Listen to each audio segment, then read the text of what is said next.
South ఇండియాలోనే biggest sorry store మన Varahi silks మన విజయవాడ ఎంజీ రోడ్ లో డిసెంబర్ 4వ తారీఖున ఘన ప్రారంభం.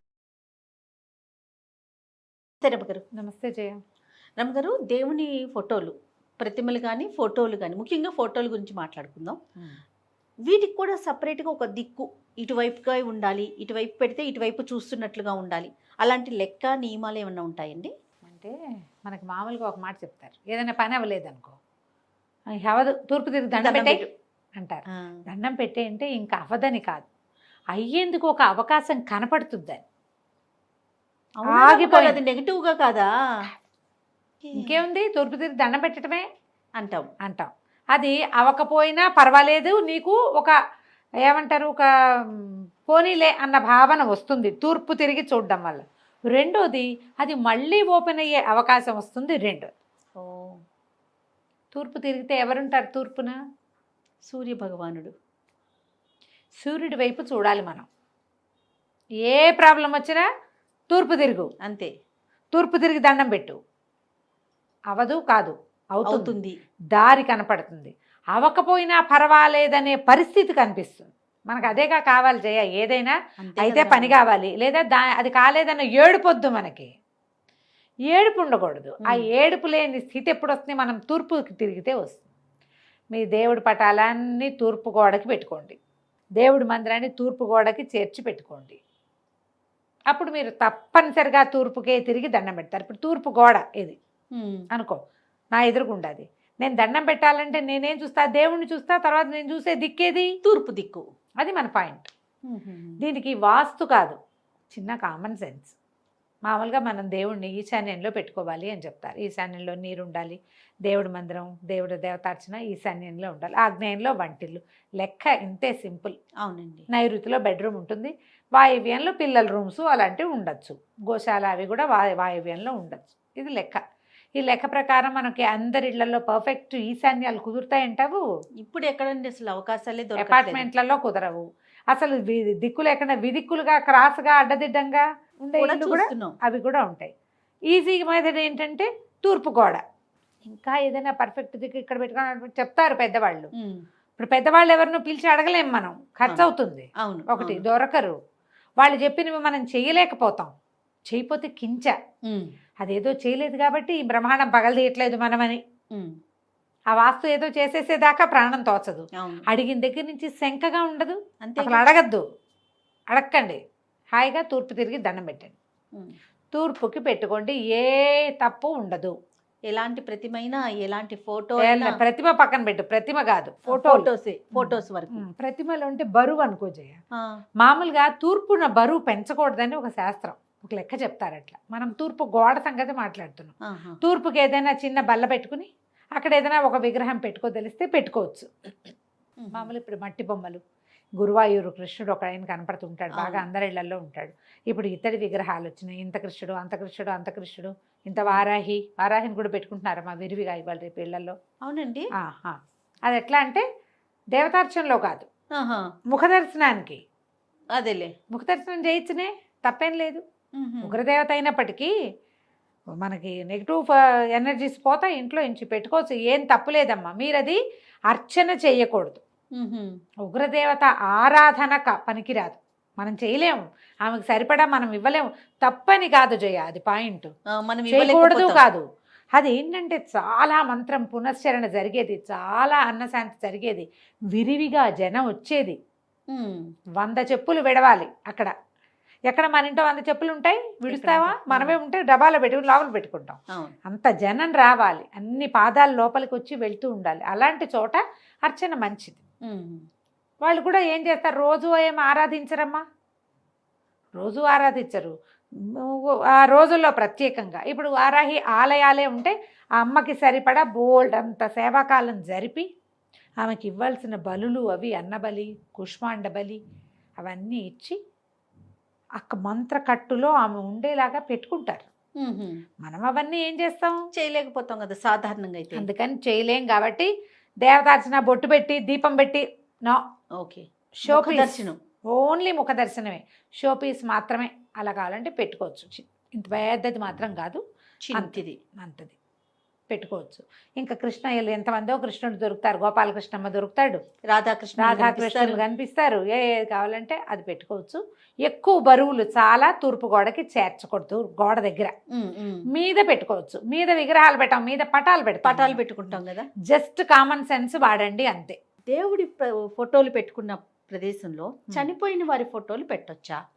నేను చాలా ఇళ్లలో చూసానండి, అక్కడ పెట్టి వీళ్ళు కూడా అంటే ఎందుకు లాజిక్ ఎలా ఆలోచిస్తారంటే చనిపోయిన వారు దేవుడితో సమానం, దేవుడి దగ్గరికి వెళ్ళి కలిసిపోయారు కాబట్టి వీటితో పాటు ఆ ఫోటోలకు కూడా దండేసి అగరబత్తి వెలిగించి పూజ చేస్తూ ఉంటారు. ఇది కరెక్టేనంటారా? మరి మనోభావాలు దెబ్బతింటాయేమో నేను చెప్పలేను, కానీ మానవులుగా చనిపోయిన వాళ్ళు ఎవరు దేవుళ్ళు కారు, దేవుళ్ళ దగ్గరికి వెళ్ళరు.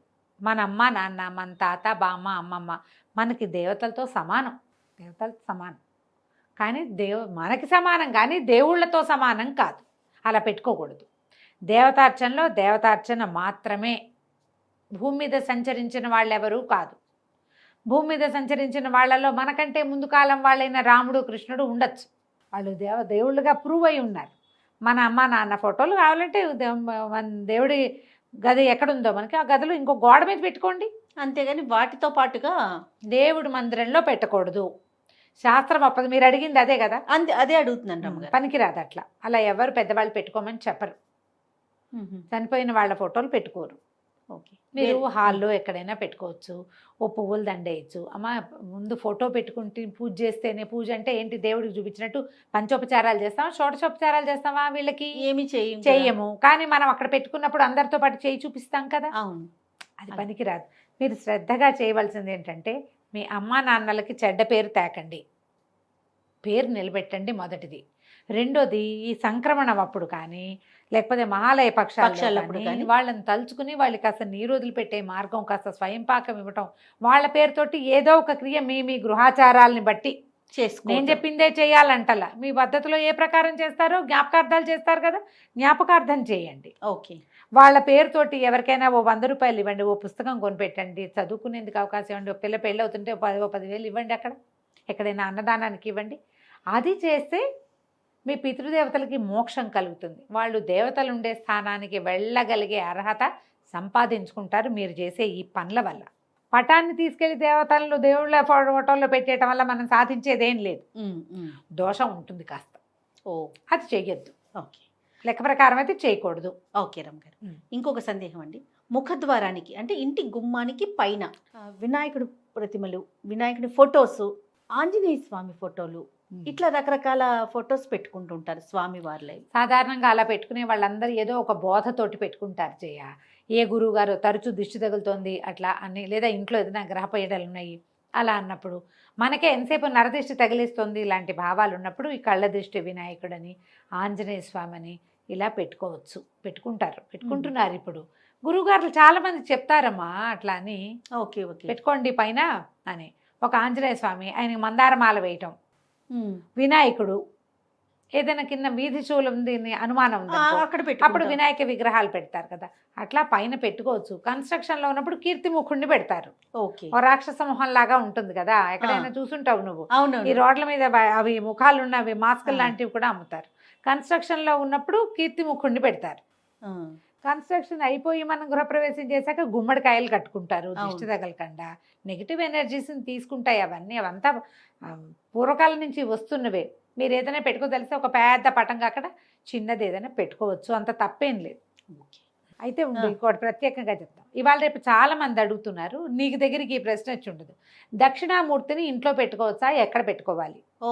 ఓకే, దక్షిణామూర్తి అంటే గురువు కదా ఆయన, చాలా అద్భుతమైన ఫలితాన్ని ఇస్తాడు. దక్షిణామూర్తి దర్శనం మంచిది అని చెప్తారు. అందుకని మేధో దక్షిణామూర్తిని తెచ్చుకోమంటారు. కాలు ఎత్తి రెండో కాలు మీద వేసుకున్నట్టుగా అంటారు. ఇది మనం దక్షిణ ముఖంగా పెట్టుకోమని ఎప్పుడో 20-25 ఏళ్ల క్రితం ఓ గురువుగారు ఎవరో చెప్పారు. మా ఇంట్లో దక్షిణామూర్తి ఫోటో హాల్లో దక్షిణ ముఖంగా పెట్టుకున్నాం మేము.